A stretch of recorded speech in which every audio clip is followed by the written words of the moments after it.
Hoy hemos venido los Reyes del Esfuerzo del equipo FER a la casa Ronald McDonald a traerle los regalos a los niños para que jueguen y se diviertan haciendo deporte.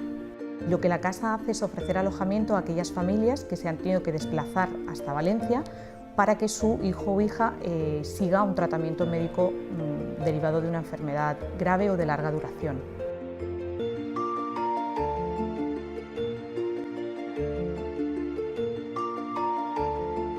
Cuando la Fundación Trinidad Alfonso contactó con nosotros y nos propuso que fuéramos la entidad beneficiaria de estos regalos por parte de los deportistas del proyecto FER, para nosotros fue una noticia preciosa. Es una sensación única, especialmente porque es una sorpresa que no lo esperan y ves la reacción, la sonrisa.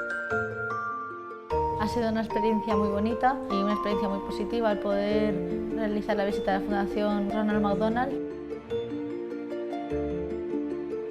Les ha servido quizá de inyección de optimismo, el ver a estos deportistas luchadores, el ver que los obstáculos se superan con fuerza y con esfuerzo. Estoy segura que para ellos también va a servir mucho en su día a día.